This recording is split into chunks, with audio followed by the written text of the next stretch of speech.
Primus amor poebi Daphne Penea, quem non forsignara dedit, sed saeva cupidinis ira.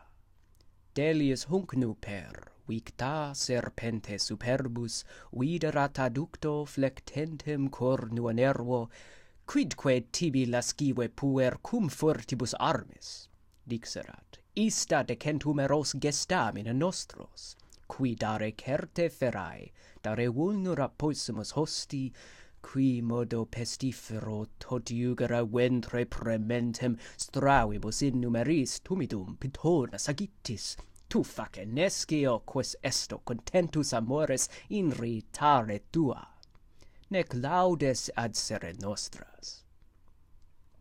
Filius huic veneris, figatus omnia poebe temeus arcus, aiet, quanto quanimalia cedunt cuncta Deo, tanto minores tua gloria nostra. Dixit et eliso percussis aere penis, in piger umbrosa Parnassi constitit arce, eque sagittifera prompsit duot hella feretra diversor operum, fugat hoc, facit illud amorem. Quod facit auratumst et cuspide fulgit acuta, quod fugat obtusumst et habet sub harundine plumbum. Hoc Deus in nympha Peneide fixit, at illo laesit Apollineas trajecta per ossa medullas.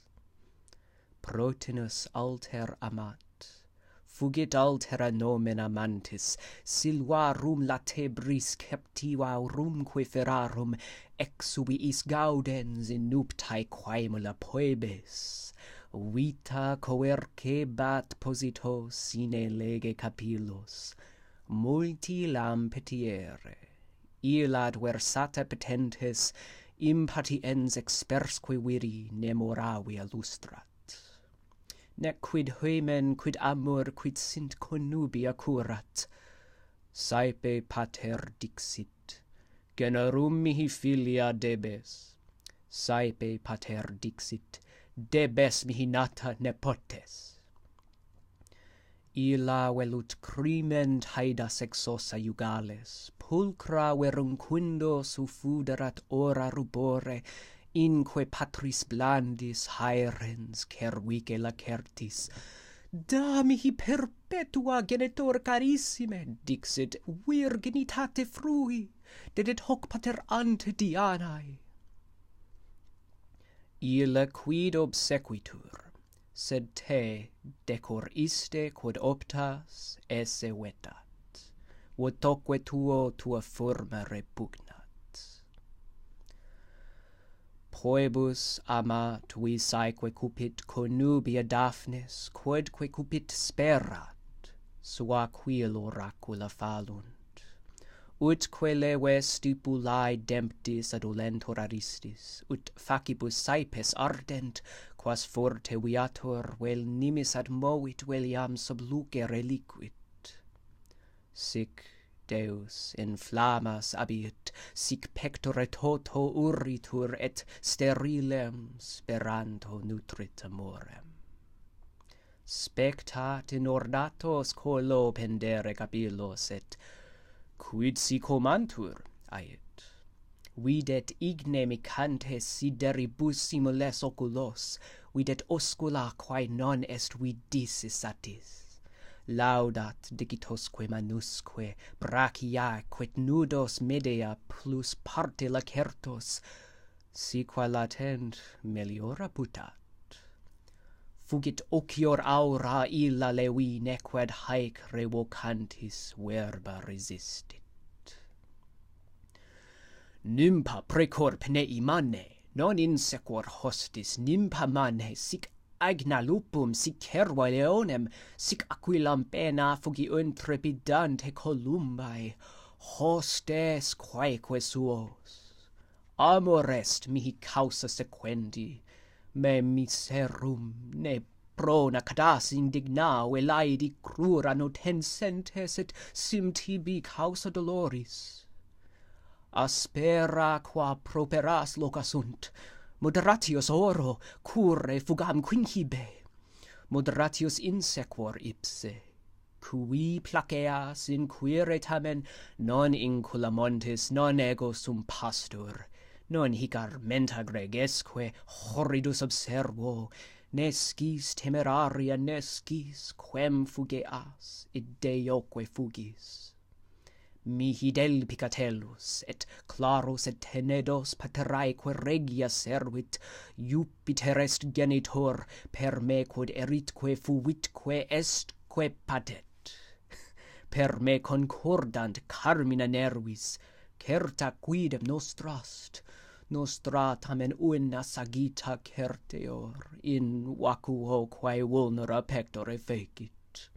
In ventum menicina meumst, opiferque per orbem dicoret herbarum subjecta potentia nobis. Ei mihi quod nullis amor est senabilis erbis, nec prosunt domino quae prosunt omnibus artes. Plura locaturum timido peneida cursu fugit, cum quipso verbin perfecta reliquit.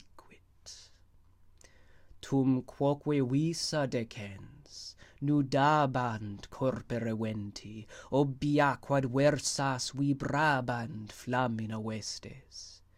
Et levis in pulsos retrodabat aura capillus, auctaque forma fugast.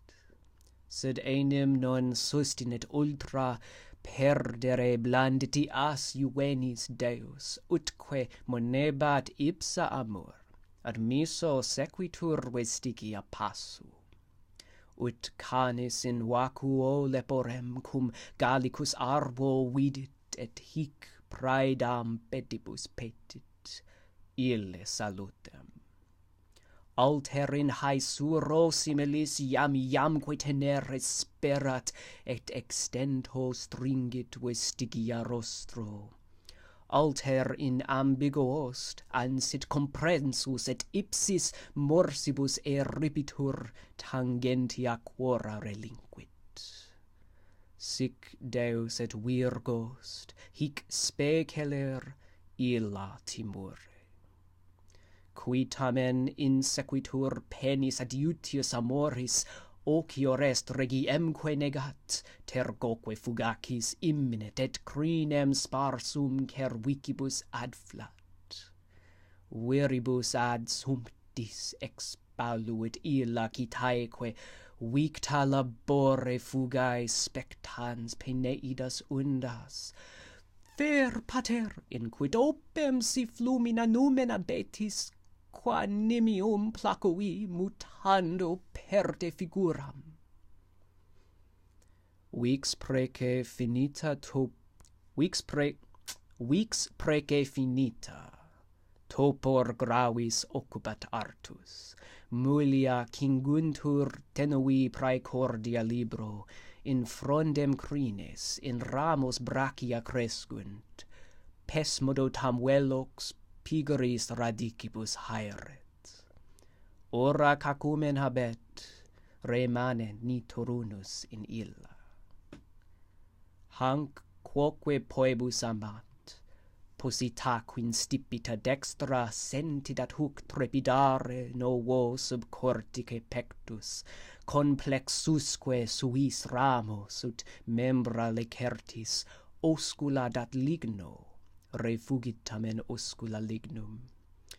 Cui Deus, at quoniam coniux mea non potis esse arboreris certe, dixit mea, semper habebunt te coma, te citarae, te nostrae laura peretrae, tu ducibus latiis adseris, cum laeteri vux canet et visent longas capitolia pompas.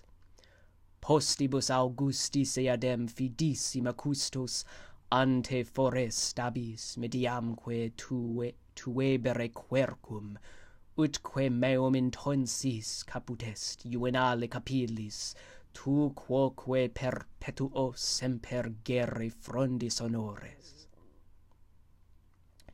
Finierat Paenean, factis modo laurea ramis, adnuit utque caput visast agitasse cacumen.